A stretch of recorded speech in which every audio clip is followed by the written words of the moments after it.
anytime you go to an expert, they have all of their training, all their education, their certification, and then they have all of their experience. That is something that is to be respected. That is something to be cherished because it takes so much of their adult life to get to that point. However, that never trumps and that never extends past the amount of hours that you have with your specific child. And so you know your specific child better than anyone else on the planet because you spend the most time with them. When we get into a medical environment, we tend to kind of abdicate that knowledge thinking, oh, well, it's not valuable because I don't have an MD behind my name or I'm not an RN. And that's not true. We need to step into that expertise of our own child and use it as collaboration. And we need to share our intuition. Mother's intuition is data.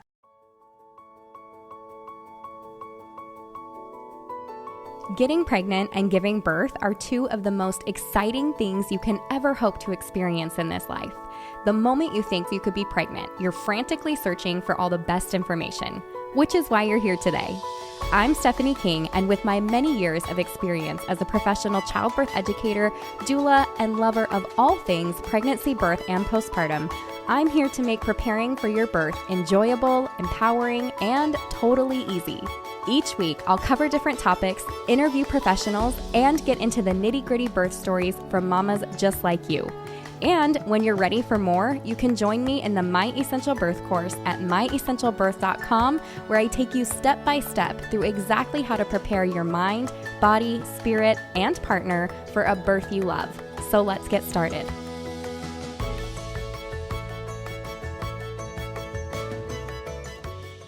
Now, I know that you guys know that vaccines are a super hot topic for every parent right now, whether that's for yourself during pregnancy or for your future baby. And what we want to kind of dive into today is, are we getting the whole story or are we just being told what's convenient? So today I have Alexandra Galaska from Just the Inserts, and we're going to dig into those inserts, what informed consent should really look like, and the questions that every parent deserves to be asking.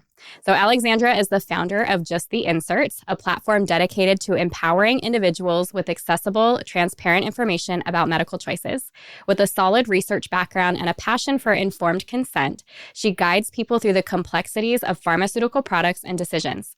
Her commitment to clear, reliable information has earned her recognition as a trusted voice in the community, helping countless individuals make more informed, confident healthcare decisions. So you guys, I have followed Alexandra for a while now, and I absolutely love her content. So I'm excited for you guys to hear from her today. And with that, Alexandra, will you say hello to everybody and maybe just tell us a little bit about you? Oh, well, thank you so much for having me. I do a lot of different interviews, and the birth and pregnancy ones are always my favorite. So I'm so giddy to be here today. My core passion in life is motherhood. I have 3 young children. I have soon to be 6-year-old, a 3-year-old, and a 1-year-old. And my journey with informed consent is very interwoven with my journey as a mother. When I first started the pregnancy journey for my first daughter, I was so obsessed with research, and I wanted to read all the books and all the blogs and all of the Instagram posts, and I just got really overwhelmed. And so we can talk more about it. I'm sure it'll come up throughout our discussion today, but I just wanted to create a resource that I wish that I would have had at the beginning of that journey. So everything I do is always for the moms. It's always for the person that I was 6+ years ago. And one thing that kind of distinguishes me from other people is that everything that I source, 99.9% of the resources that I source are .gov resources. So from the CDC, from the FDA, from the National Institutes of Health, also known as NIH. That other little percent is typically .edu. So any educational institutions that might have more resources that our government might not have. So that is something that was really important for me when I first started researching. I just wanted the objective kind of neutral stance on things. And then as I started researching, I started realizing there was so much more to the conversation than what is typically talked about. And so that's what I do. I just put it out there so anybody else that's like me that wants the information can get it. And we've just grown into an incredible community. So thank you so much for allowing me to share this passion of mine with yours. Yeah, I really appreciate you being here. And in fact, you and I are very similar that way. I think a lot of moms come up against that when you are becoming a mother and you're dealing with your own things during pregnancy. You do start questioning because you're like, wait, and you talk with other women and how come it's different for them or how come their provider said this? And so I think it's very natural what is happening, but it's been silenced for a long time. And so you just putting it out there, and I think it's so important that you're saying it's all .gov stuff. It's all stuff that is accessible to every single person. Why aren't we talking about it a little bit more? Or why are these conversations so taboo? I think that's really important. You kind of have your own personal situation with pharmaceuticals and all of that. Can you kind of dive into that before we get Yeah, started? absolutely. Definitely. So well, it really actually started when I was active duty military. Before I ever became a mom, I ended up having some adverse reactions. Oxycontin was not a friend of mine. And it was something silly. I was just thrown from a tube on a lake and I had a neck sprain and I ended up having a really, really bad adverse reaction to that. And so it kind of planted this seed that just because something is recommended to me by a healthcare professional doesn't mean that it's exactly the right thing for me, my personal situation. And so I started to kind of shift my understanding. And I grew up military. So I grew up with this kind of putting healthcare providers into an authority position that I had to obey what they said. And then I started realizing that it's more of a relationship. It's more of a collaboration. It's more of they are providing a service. They have expertise from their training and their experience, and they can provide advice and they can provide, they can consult me. And then I can decide if that resonates with me or if I can go maybe get a second opinion. So all of that started to kind of get planted when I was military. And then I started developing really, really severe adult acne.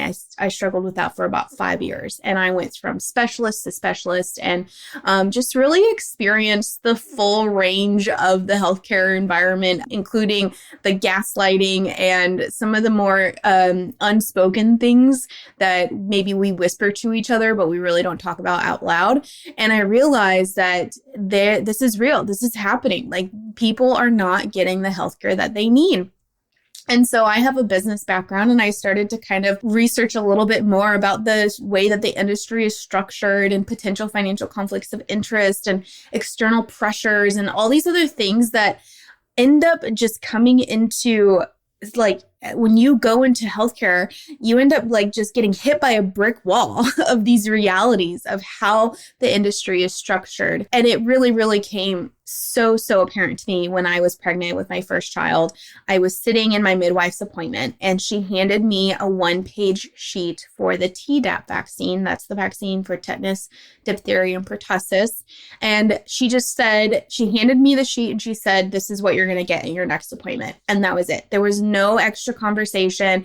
I took it and I was like, okay, what, like at the time, I even remember saying like, I'm not anti-vaccine, but it seems kind of odd to vaccinate because I just hadn't been exposed to that in my mind, I had not been exposed to the thought that pregnant women had gotten vaccines. I had gotten for the military, but I don't know, it just seemed a little odd to me. So I ended up asking my mom to research it for me because I was so exhausted from all the research.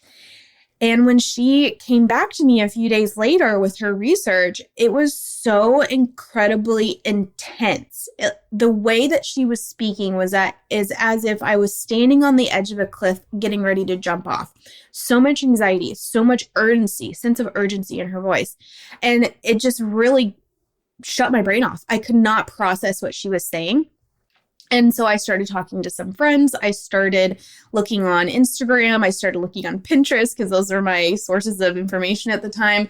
And I realized that the vaccine conversation is incredibly polarizing and it was incredibly fear-based. Every single thing that I saw was your baby and you are going to die if you accept this product. And then on the flip side, it was your baby and you are going to die if you don't accept this product. And so I just was very confusing and I didn't know who to trust. And so I ended up knowing because of my business background and my government background, I knew that every single product on the market had to have some kind of legal document to it, had to have some kind of manufacturer guidance. I mean, you go and pick up an espresso machine or you go and pick up a vacuum, there's going to be a manual in there that provides the information that you need to know about that battery, or if you need to have a certain wattage for the thing to work and not blow up your house. And so there's always some kind of legal connection to a product. I would say 99.9%, unless you're like buying something on Amazon that's like definitely off market. But I just knew that. So I ended up finding what they're called manufacturer inserts. And so for those that don't know, manufacturer inserts are for all prescription pharmaceuticals on the market. There are some inserts for over-the-counter pharmaceuticals, or there's insert-like information. So acetaminophen, Miralax, things like that. But for all prescription pharmaceuticals, so that's Botox, Pitocin, epidurals, things like that, there are inserts that are publicly available on the FDA website. And it's basically all the information that the government and manufacturer are trying to disclose to healthcare providers and to patients and parents, so you can make a more informed decision. And it has a very simple template, and it just goes through, okay, these are the things that were found in clinical trials before the product was brought to market. These are the things that might, these adverse reactions that might be caused after the product goes to market. That's called post-marketing adverse reactions. And there's a post-marketing surveillance system that typically, whether it's through drugs or vaccines. And then it talks about special populations. So these are the considerations if you're pregnant. These are the considerations if you're breastfeeding, if you're pediatric, if you're geriatric, if you have liver concerns. These are some things that you need to be aware of. These are some drug interactions, food interactions. For example, Adderall, in the Adderall insert, it says that if you have vitamin C, it lowers the effectiveness of your Adderall. And so I started finding all these nuggets of wisdom as I was going through these inserts. And even like things like Miralax, it says on the insert that it should not be used for anyone under 17 years old. And how often is Miralax recommended by pediatricians? I've had some people message me that their 6-week-old babies were recommended to be on Miralax every day for years. And that is completely contradicting to what the government and the manufacturers say. So I just started sharing my information, and I started sharing it on my my personal Instagram, and I was getting so much heat, and I was getting a lot of logical fallacies of people not necessarily arguing me about the content and what I was sharing from .gov information, but what I looked like, what I sounded like, where I lived, my situation, my lifestyle, and all these extra things. So I realized I needed to create an account for just the inserts, and that's how it started. And it's been growing, and I cover everything. I cover biologics, I cover vaccines, over-the-counters, prescriptions, and then I do a few devices as well. And so it's been just a wonderful journey, and I'm so blessed to be a part of it. Yeah, I'm glad you're doing what you're doing. And oftentimes when we're getting that heat, I think that's kind of confirmation that we've hit the nail on the head, and it's something that we need to be talking about. So I'm glad it didn't stop you. I'm glad that you kept going. Well, I think that's the stubbornness of me. We all need a little bit of that, right? Yeah. Okay, let's talk about those inserts, because this is a huge thing. If we want to talk about pregnancy and what we're going to be offered during pregnancy, that's in the way of like Unisom or vaccines or any of these other things that come up for us. And I, even in my course, like I bring this all the way back to when they were talking about thalidomide and prescribing that to women, and it was causing all these deformed babies, and then they stopped doing it. And anyways, so our medical system is not perfect, and what we understand about medicine even now is not perfect, and what we say about it isn't always true as well. And so just thinking about that and working with your provider, and they're bringing up these things that they think you should be doing, and it's said in such a way that really doesn't make you feel like you have a choice, as like you were saying, this is what you're getting on your next thing, here's the sheet so you know. Why do you think women aren't being given the inserts? Why do you think that's being withheld, or we have to go and find it ourselves? Oh man, we could do a 10-part series. So from the clinician side of things, and I know this because I've talked with hundreds, probably thousands of healthcare providers, and I've read all of the psychological, anthropology type, sociology type papers on this. So in order to increase effectiveness or efficiency, I guess I should say, there is something called presumptive delivery strategy. And this is something that is adopted in many healthcare settings. And it's kind of what I was talking about earlier, where there's this perception of authority for healthcare providers. And they're trained in this strategy, this presumptive delivery strategy. And it's very simple. So imagine you're in your pediatrician's office. They come in, the nurse comes in and says, these are the shots that your child is getting today. Or you're in your OB's office and they walk in and say, this is the shot that you're getting today. There's no conversation. There's no, okay, do you want to talk about the risks and benefits? Do you want to talk about the alternatives? Do you want to talk about the disease? Do you want to talk about prevention, treatment? Do you want to talk about all these other things? It is that option is completely eliminated from the conversation for efficiency purposes because, and this I have cited on my website in my training course, because that time to discuss all of your concerns is not billable. There's not an insurance code for it typically. And so they need to have that efficiency. And we can talk at length on the right and wrongness of that, but that's just what I have found to be reflected in the papers that I've read and the studies that I've read, is the main goal of it is efficiency because they're churning out so many patients that they don't have the time to have those conversations. And so that's why I advocate so intensely for you to go find those inserts yourself and to go learn how to read those inserts. And I'm not going to leave you hanging. I have a free training course, no email required, to teach you exactly how to do this. I actually took a very dry and boring FDA course on how to read inserts, and I made it more aesthetically pleasing, and I have it all cited from the FDA. But I teach you how to do that. It takes 2 to 3 hours to go through. And it's so important because when you are getting recommended a medical product, most panel sizes or most sizes of a practice are around, I think the last I saw was like 700 to maybe 1,500 patients, depending on your country or city or something like that. That's a lot of people that your provider has to remember medical history, has to remember all of the pharmaceuticals that you're on, all of the natural things that you're on, natural supplements that you're on that also can have interactions with whatever you're on. And so there are just so many things that they have to keep track of, and it's impossible. It is genuinely impossible for them to have all of that in consideration when they're in a 10 to 15 minute appointment with you.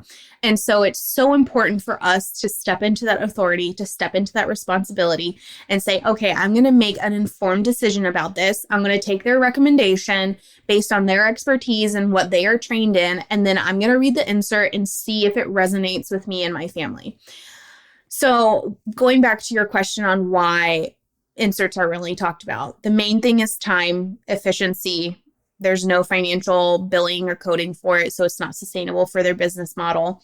And then the other aspect of it too is that many providers are just not taught about inserts. So how can they provide the inserts to their patients if they themselves haven't been taught about inserts?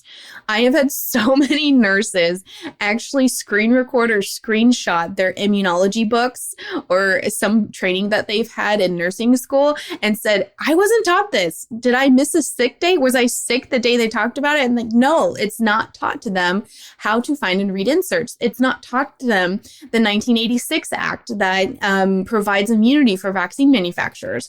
They're not taught any of this stuff, drugs or vaccines. And so it's really, really important, again, as us, as consumers, to be that informed consumer and to do that research for ourselves. And then if you are emboldened to, it would be great if you printed out the insert, highlighted concerns that you have, write questions in the margins, and then bring that to your healthcare provider so you can have that efficient appointment with them. And then you can expose the inserts to them.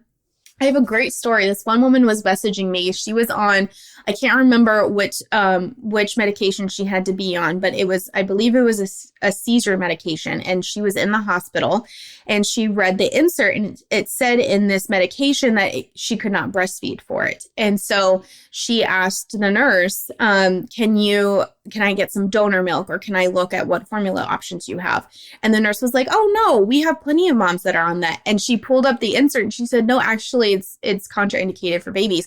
And she was like, I've never even seen an insert. And so the whole nursing staff started pulling up this insert, and the head nurse came in and she just thanked the patient for her being exposed to this because they had never been taught it.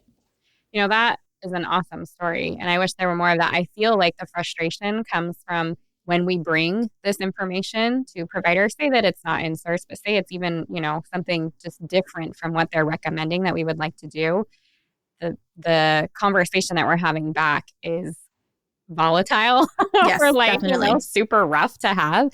And so I feel like I don't know. That's like a whole separate thing. That's actually, I'm going to get into that in just a moment. And I do have questions for you about that. But just taking it back to the inserts for a second.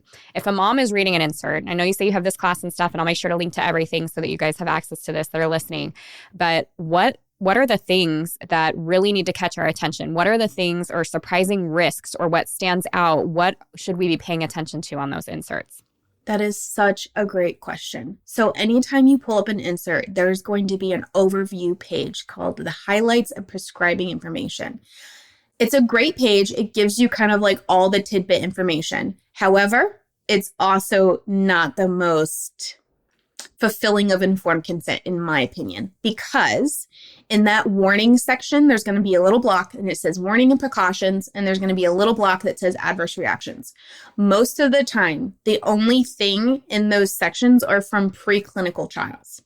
And so for those that aren't aware, most clinical trials are really only hundreds to thousands of people, whereas according to the CDC, most adverse reactions, those rare delayed adverse reactions, are not evident until millions of people have accepted this product. So I always, if I get an insert, the first thing that I do is I scroll to section 6.2. It's post-marketing adverse reactions. These are all the adverse reactions that have been reported to the manufacturer, to the FDA, and there is some element of causation there. Now, a lot of people will say, well, that's just legal so they don't get sued. No, that's actually incorrect. I pull from the FDA. There are 3 criteria that at least one of those criteria have to be met in order for an adverse reaction to be listed in that section, and all of them have to do with causation.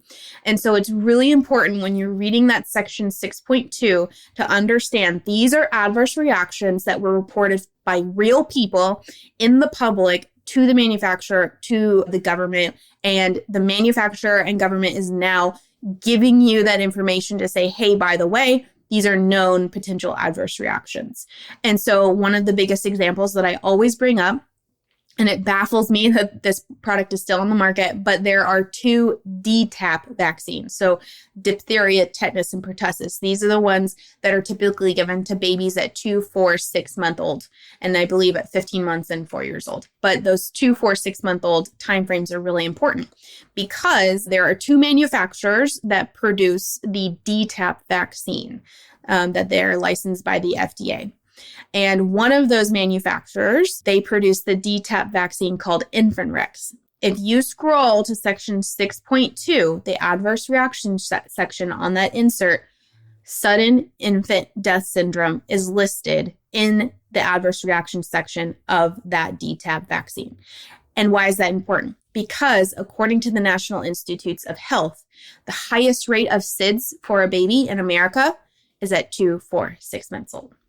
And so that's really important for a parent to understand when you are accepting a product that the manufacturer and government are disclosing to you that this product has been linked to sudden infant death syndrome and is administered at the same time that our National Institutes of Health says that a baby is at its highest rate of SIDS. Now, what's really concerning to me is that most of the time when a parent is about to accept the DTaP vaccine, they are given something called a vaccine information statement. That is not an insert. It is a quick high-level view of the vaccine produced by the CDC. It is not all the information that you need in order to make an informed decision. The example that I give in my book is if you're shopping for a coffee machine or something, that vaccine information statement is just the outside of the box. It's just the stuff on the outside of the box, the quick high-level information, and the insert is the actual manufacturer guidance that you would get inside of the box. And so that vaccine information statement for the DTaP vaccine, the outside of the box, all it says is this vaccine does have a risk of death or fatal adverse reactions or something like that. But if a parent saw sudden infant death syndrome listed on that, they would take a second to pause. They would take a second and ask, okay, can we talk about this more? Can we talk about why this is something that is showing up? Can we talk about maybe the dosage levels in the Infanrix versus Daptosil, which is the other DTaP vaccine?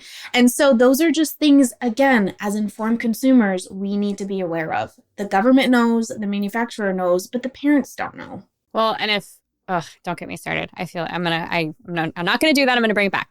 Okay. So in your view then, let's talk about the difference between medical advice and medical coercion. And where is that line?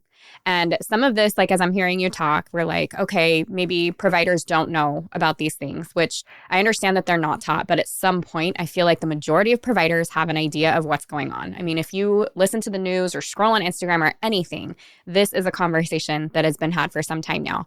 So at that point, it's like kind of their responsibility to be reading those things and be aware of them anyways. But even say that they don't, and their only job is to make sure that this next step happens and they feel that they're doing their best there. Where is that line? When does advice become coercion?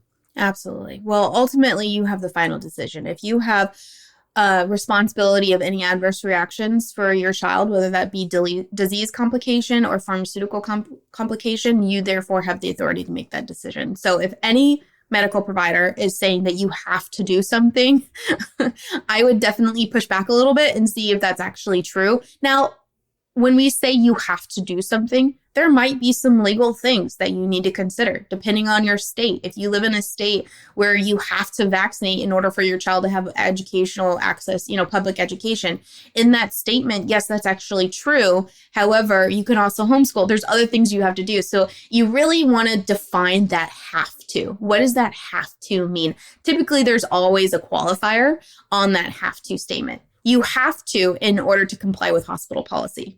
You have to in order to keep your job. But you don't actually have to when it comes down to it. You get to decide. There might be some consequences based on our culture, but you get to ultimately decide what you accept, delay, or decline for your child.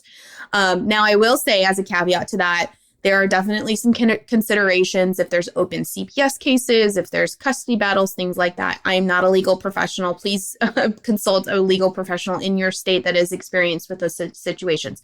But at large, you have the decision. You have the authority and responsibility to make that final decision. Now, one thing that I have been really, really, really starting to be aware of is something called the invisible nudge. And I actually did a podcast episode on it, and I was so impressed with the response that I got from healthcare providers because a lot of them reached out to me and said, wow, I had no idea this is how I was trained. And what it is little psychological things that they are taught in their training from the get-go, from their first pre-med class, all the way out through their education and in their job, on-site job training, is kind of these psychological nudges that happen throughout your experience in a healthcare setting. So I'll give you an example. So if a mom is sitting in the delivery room and they bring up the synthetic vitamin K injection, or they bring up the eye ointment. Erythromycin. Thank you. I was like, wait, hold on. Did I say, I was thinking of a different antibiotic the other day. And I was like, wait, did I say the right antibiotic? Thank you. I appreciate that. Yeah. You would know. Yeah. You would be the expert on that. So you're sitting in that, hospital bed, and the nurse says, okay, it's time for the baby to get whatever it is. And then you pause and there's some hesitation. And then the nurse says, this is what most moms do, or this is what a good mom would do, or, or something like, this is what moms do to keep their babies safe. Any comment like that, that's an invisible nudge. Because what mom would hear that and be like, well, I don't want to be a good mom. I don't want my baby to be safe. I don't want my baby to be healthy. Of course not. And so it creates this environment, this hurdle, this invisible hurdle that as a newborn mom or whatever situation you're in, that now you have to climb over this hurdle, this psychological hurdle. And it's so overwhelming. And it can be hostile without even from the outside looking in, looking hostile, but there's so much of an internal battle going on. And so I think that because of this invisible nudge culture, there is rampant medical coercion happening. Anytime that there's any kind of influence to sway someone to accept, delay, or decline. I see it on the other side too. I see it for people on social media that are trying to get people to not accept a product, but they use authority bias, or they use some kind of logical fallacy to try, false dichotomy to say, like I said earlier, if you don't accept it, or if you do accept it, your baby's going to die, you're going to have an injury. That's not necessarily true either. And so that's where I have really kind of tried to cut through the noise on all of it and say, okay, at the end of the day, you are personally responsible and you personally have the authority. So you can make that decision. And being a good mom is not conditional upon which medical products that you accept, delay, or decline. Yeah. And I want to be really clear. I hope that people understand this as we're talking today. Like, this is not about being pro-vax or anti-vax or pro-medication or and it's not about hating on providers or anything like that. This is simply about information. And this is something I'm talking about all the time. Informed consent, when we're talking about, all these inductions being offered at 39 weeks or epidural versus not epidural. It has nothing to do with that and everything to do with your right and intuition as a mom to make big decisions for you and your family, and to feel like you have some power in doing that instead of feeling like you don't have a choice. And one of the things that, as we're talking here and we're talking about different providers are not bad. And it's also really important that you find somebody that you can connect with and that you agree about things on. Because I will tell you early on, that was one of the issues that I had with my first baby and my first pediatrician. And whatever I did, anytime that I did decline something, which I didn't decline at all, but anytime that I questioned anything that he was doing, and specifically with vaccines, it was, okay, you need to sign this statement before you leave. All these little things that I'm just like, why do I feel like I'm being attacked for making decisions that I feel are correct for my child? And when I switched providers and I found somebody that was like, these are your decisions, how can I help you? That is a huge difference. One is creating a case against me on the side, and I have to worry every time about taking my baby in to see this person. And the other is like, let's work on this together. You're the parent, you get to decide. So, and that's the same for during pregnancy, OB or midwife or whoever is over your care, that stuff really matters. So anyways, I just wanted to make sure that we were really clear about that, because we're talking about some spicy things, and it gets people a little worked up. And so it's really important that moms just know, like, this is your job to take care of yourself. And it's really just about getting the information. I love that you put that in there, because I think that is something that we get this kind of false binary, that if you want to improve the industry and you want to make it more efficient and more collaborative with the patient, then therefore you don't like it at all. And that's not true, right? And I would say, I'm just kind of throwing out a number, but I would say that just the inserts community is at least 30 to 40% healthcare providers. And I even had a healthcare provider recently reach out to me, and she wants me to consult her for her practice to draft that declination form, because she feels like it's necessary for her practice to cover herself legally, to have, if someone wants to decline that vaccine in her state, she just wants to have some kind of documentation that she did, recommend it, but she also respects informed choice. And she has one, and she wanted me to consult with her to say, how can I frame this better so it doesn't have that invisible nudge? It covers me legally in my state, but also I want to make sure that the parent doesn't feel like I'm trying to persuade them, I'm trying to sway them. I just want them to know that I, consulted them and go forward. And I think that's great. I think that's wonderful. And I think that's a sign of the culture shifting. We have a pro-informed consent provider directory. We have almost 200 providers now that are listed, and all of these providers have opted in saying, yes, I will honor informed consent for all of my patients and parents, whether they accept, delay, or decline. And the interesting thing, we've been, for almost a year now, we've been contacting providers, and we've been trying to vet all these providers. And I've gone through, oh my gosh, like thousands of websites looking at providers. And even in the last year, I have noticed a big difference on provider websites on how the language is starting to shift a little bit. Not 100%. You still get the ones out there that are just, super against it, don't even want to have a conversation. But I'm starting to see a little bit of a change here and there, just in the way that they present the conversation, just in the way that they say, okay, we are for this product. However, we will talk with you and we will spend that extra time with you. We'll make sure that there's 20 extra minutes in your appointment so we can have that dedicated time. Because that's the one thing that I get a lot of moms will message me on, is that they ultimately want to accept that product, whether it be a vaccine or antibiotic or something like that. They just want more information. They just want to have a little bit more comfort in their decision. And it's not just that blanket, well, the doctor told me I had to.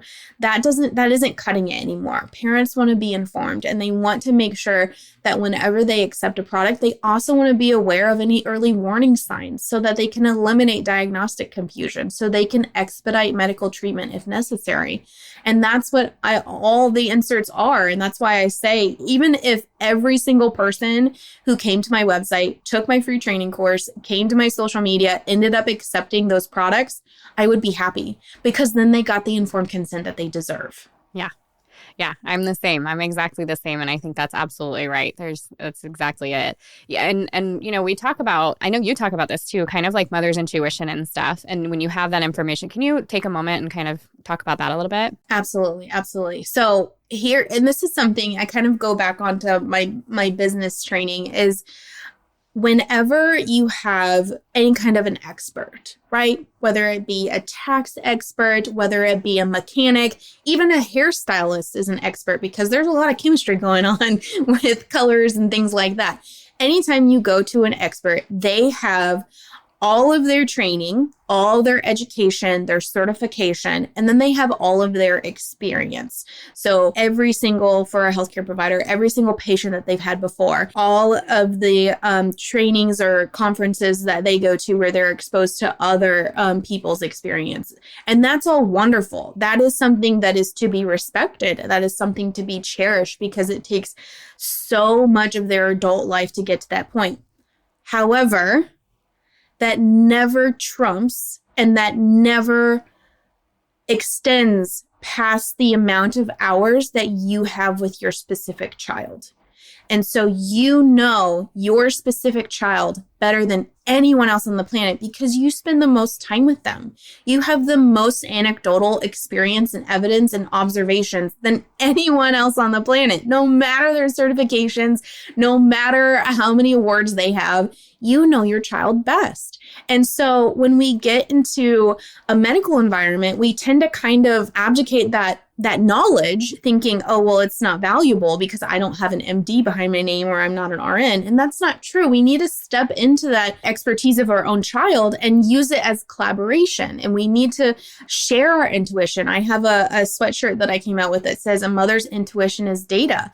And it's because when we become mothers, especially if we had pregnancy and we have hormones and we have, all those other things that are interplaying after we have the baby, our awareness levels are spiked. Our ability to detect changes in temperature is heightened. And so there are all these things that we are actually tied to our baby, and it's data. And it's important for us to step into that authority to be able to share that with the provider, because you need to be able to explain the observations in a clear and concise way so that provider can take that data, take that intuition that you have, and be able to apply it to their expertise, their training, their awareness, and things like that to make a better decision or diagnosis, or recommend a better diagnosis, recommend a better treatment plan for your child. And so I think that's something where a lot of moms, we kind of just think, okay, well, we're going to go to the doctor. They're going to do a quick physical exam, if they even do that, and I'm just going to trust what the doctor says. And that's something that, for me, I personally have just a composition notebook that I got from the dollar store for each of my children. And I write down, okay, what's their baseline temperature? If they've gotten sick in the past, what it was their temperature spiked to? What is their basic demeanor when they get up in the morning and I know that it's going to be a bad day? What are the signs that I know that it's going to be a bad day? Different things, different observations. That is clinical gold to be able to have that information. And it differs for every child. So, as moms, we can step into that and be like, okay, a mother's instinct is data. I have all this data. Now I can use it to help and have a more collaborative and productive conversation with my provider. Yeah. How about, I know that we're kind of talking about a lot of different medical things here, vaccines and medications and all that stuff. Seeing as this has been definitely more of a conversation recently, especially with vaccinations. And we know that these things, there are risks and benefits to everything that we do, right? And we're talking about informed consent. What is it about vaccines, do you think, that has stopped providers from talking about them in this way, or that has stopped the conversation in general? That's such a good question. And I have sat down and tried to really figure it out. I don't know why. I don't know why vaccines are so polarizing. They're just a medical product. I mean, we don't have this hostile of a conversation about antibiotics. We don't have this hostile of a conversation about ear exams or, all these other things. I mean, of course, you might have like the French people that are really upset, but at large in our community, can you think of any other medical product that is this polarizing? Yeah. No, I it's so can't. interesting. I can't think of anything. So I have really like sat down and thought about this. Why is it? And I think it has a lot to do with we have this concept of a social contract when we're talking about vaccines, because then we start talking about herd immunity. We start talking about the immunization laws in our state in order for a child to have access to education, some employment opportunities. I know in the military, I was forced to have vaccines. I didn't really question it at the time, but there was never a choice on whether I was vaccinated or not. When you go to college, most of the time you have to get a meningococcal or you have to get some kind of other vaccine. And so there's this idea of a social contract. In order for you to be a part of society, you need to accept these products.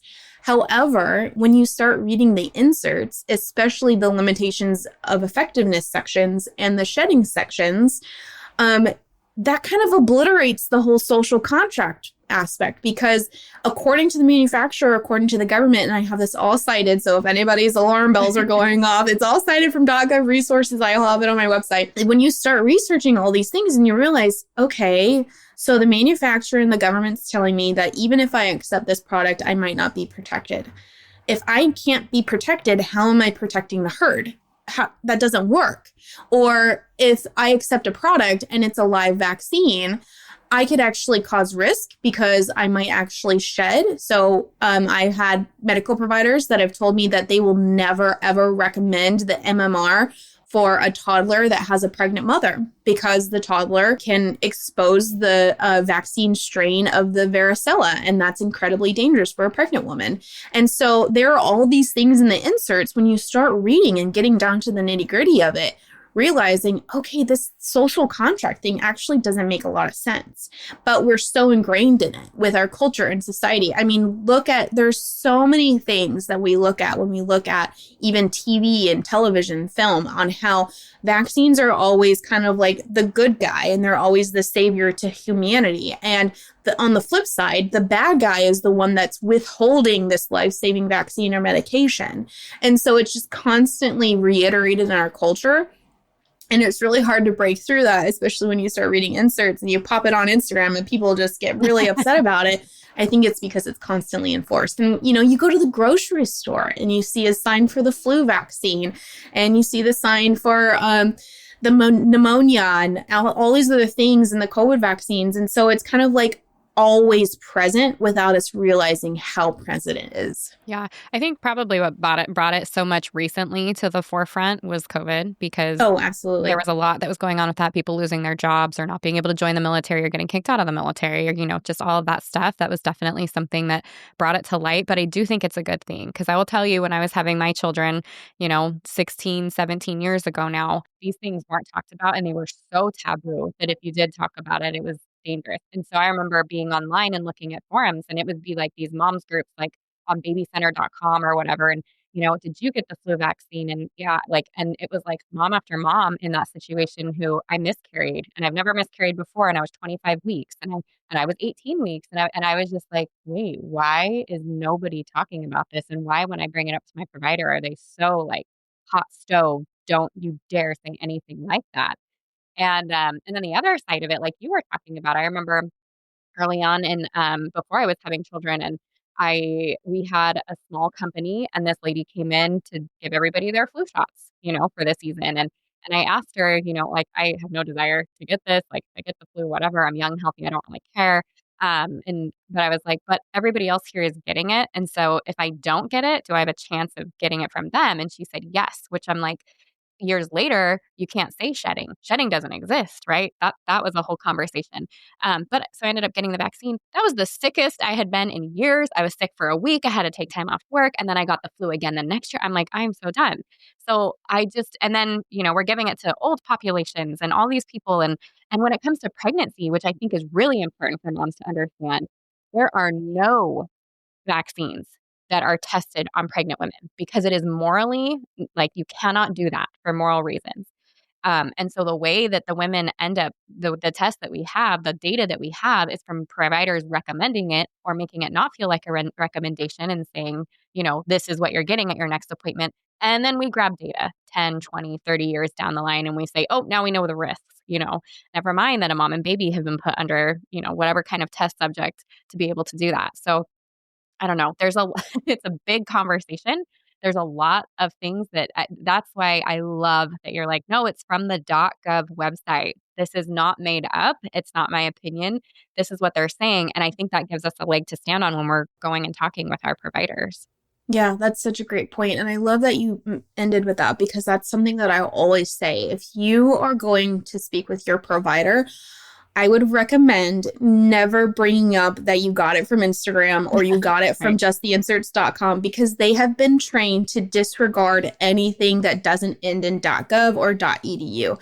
And that's why I stick with those resources. And I think that's why we have such a large healthcare population in the Just the Inserts community, because that is something that they hold in such high regard. And so whenever I talk with anyone, I always say, make sure you print out the insert, have it in your phone, write the URL and say like FDA.gov and then, the URL on the top so they understand that, because so many of them think, okay, you got this from a mommy blogger post or something like that. Like they will not listen to what you say, even if it's 100% accurate and backed by the FDA and the CDC. That's just something that they've been trained in their training. And so that's why I stick so much to it. And also it isn't just what, the healthcare providers, that's what I needed. I needed that objective, kind of legalistic, information when I was first starting researching, because I'm saying, okay, if the government's saying this and the manufacturer is saying this, they're the most intimate with this product. They have the most authority and insight into this product. Why wouldn't I listen to what they have to say? Why wouldn't I take that into consideration? If the manufacturer for the RSV vaccines is telling me that I'm an increased risk for preterm labor, that's something I'm going to want to know in order to make a more informed decision. And if I have a nurse and doctor that doesn't read the inserts and doesn't know that, I'm going to go to the insert because the manufacturer and government work a lot closely with the development of that product and have oversight over that product. And yes, that nurse has anecdotal experience, but overall, the manufacturer and government has a lot more. And so that's something that, as a consumer, I mean, just think of it like a consumer report, I tried to shift the conversation because, again, we go to that social contract and we have this kind of like hesitation to research. But I think I pulled up a stat and it was like when you're buying a new car, I think the average American spends about 10 to 15 hours researching new cars before they purchase a car. And I can't remember if it was 20 hours or something like that when we're planning a vacation. We will spend so much time researching before we make those kind of decisions. We should take so much more time to make decisions about our health because we can't go on those vacations. We can't drive our cars to work or job or school or anything like that if we don't have our health. Yeah, I agree with that. And actually kind of leaning on that. So something that you mentioned was some of the effects that these vaccines had. One of them, you said something about SIDS, for example, which again, that was it's on the insert, but you can't talk about it because you can't say that vaccines can cause SIDS. And now we're seeing more and more information come out that absolutely they can, and parents need to be aware of that. But we have this conversation going right now. There's a lot of chronic health things going on, especially with our kids. And you've read a lot of these inserts. Are you seeing medications and vaccines as part of the issue with these chronic conditions? Absolutely. Well, the HPV vaccine for years has had on the manufacturer insert autoimmune conditions and motor neuron disease or disorders. That's listed on the insert. The FDA has disclosed that those have been tied to the HPV vaccine, to Gardasil 9. And so that is something that is completely baffling to me. When I look at just product evaluation, there have been other products that have been pulled from the market for much less severe adverse reactions, and yet those products are still sitting on the market. And there's even public health campaigns to increase acceptance of those products. And that is something where I think a lot of this righteous anger comes from, and where I might get a little passionate when I talk about it, because this is where we need to kind of demand some more transparency and accountability from our government and from our manufacturers. If they know that this is listed and other products have been pulled for lesser reactions, then why is this product still on the market and still being heavily marketed to our youth? It doesn't make a lot of sense. And I think that's where a lot of people will get super passionate. I know this last political year was super interesting to observe. And I think that's where a lot of people get super, super frustrated. And then you get people that are thinking that it's an attack on medicine. No, we just want safer medications. We just want safer technology, whether we're talking about vaccines or biologics or whatever it may be. We just want safety improvements. And that's one thing too. I will touch on this because I think it's important to the conversation. Most of the time, when you look at the pharmaceutical narrative, whether it be from a pharmaceutical representative, which again, I know this because many of them have reached out to me in my DMs, or whether it be a medical professional, many times when a product is on a market and there's that anecdotal experience, that woman saying, hey, I had a miscarriage, I've never had any infertility issues before, and I have these issues, or I have this chronic disease or condition that was triggered shortly after having a vaccine or exposure to this medication or whatever it might be, they start having these stories, and the narrative is there's no way, there's no, correlation doesn't mean causation. Correlation doesn't mean causation. You hear that all the time. And then whenever a new product that is considered safer is brought onto the market, that's when the pharmaceutical company and healthcare industry will start to talk about the concerns and dangers of the previous product because they have a new product to replace it. And so it's like, it's not even acknowledged until a new product is on the market. And as a consumer, that's incredibly frustrating because we're kind of gaslit until there's a new product on the market. And then everything that we talked about is verified and credible. And that's really frustrating. And that's where we see this divide in public trust in healthcare. And I've talked with a few people that do work in public health departments in different states across the nation. And they've kind of asked like, okay, what can I do? And I'm like, well, just acknowledge. That's the first step. Just acknowledge that there is harm happening and that pharmaceutical injury does happen, and that these products are not infallible. We don't assume any other product on the market is infallible. Why are these protected? Why is this something that we can't even bring our concerns to the table? So I could talk a long time about that. Yeah. But those are the main ones. Yeah, no, I'm glad that you brought that up.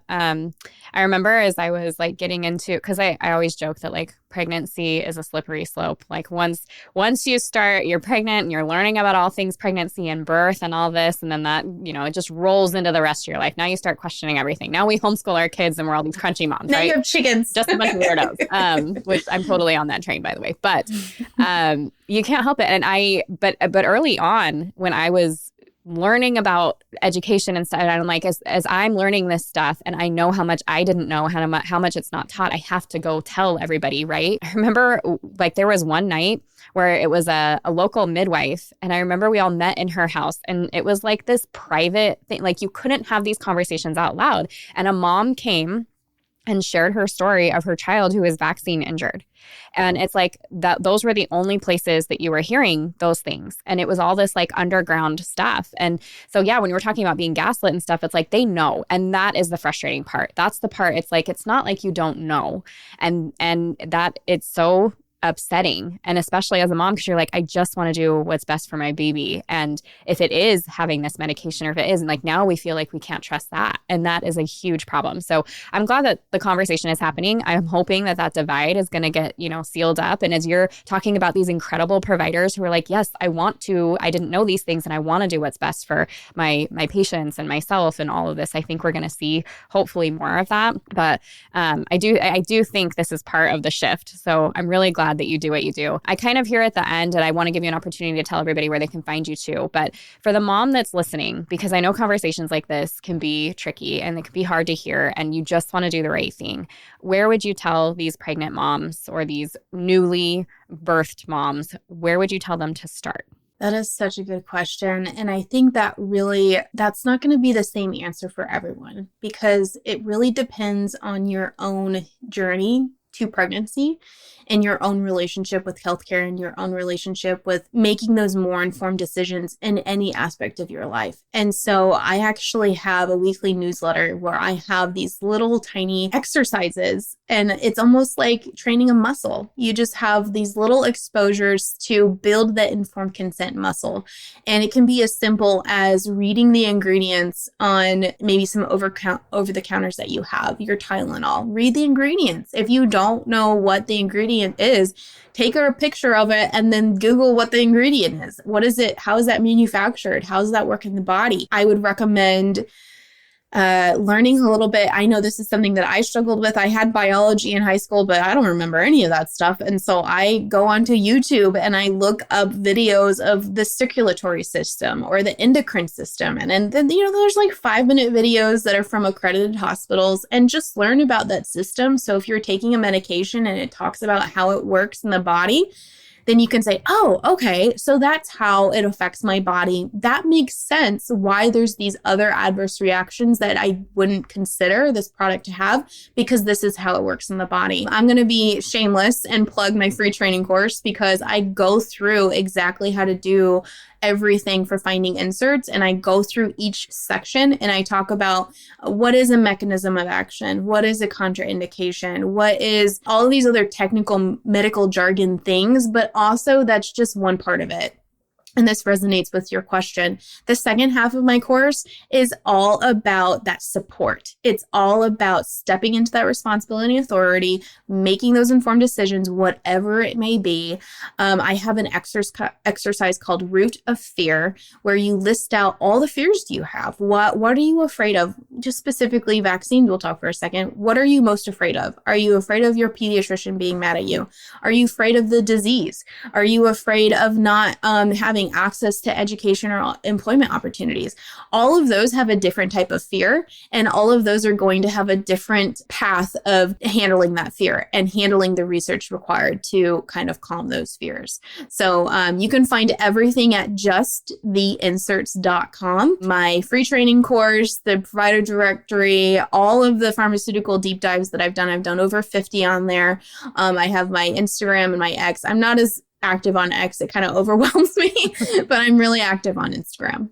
Perfect. Well, thank you so much for being here today and for what you're doing. I am so grateful for your time. Thank you so much. If you loved what you heard today, the very best way to support this podcast and help other moms to find it is to leave a quick review. I read one at the beginning of the episodes, and I would love for yours to be next. And if you're ready for even more pregnancy, birth, and postpartum goodness, come join me in the My Essential Birth course at myessentialbirth.com, where I will hold your hand and walk you through pregnancy and birth step by step, so you're totally prepared for a birth you'll love. See you next week.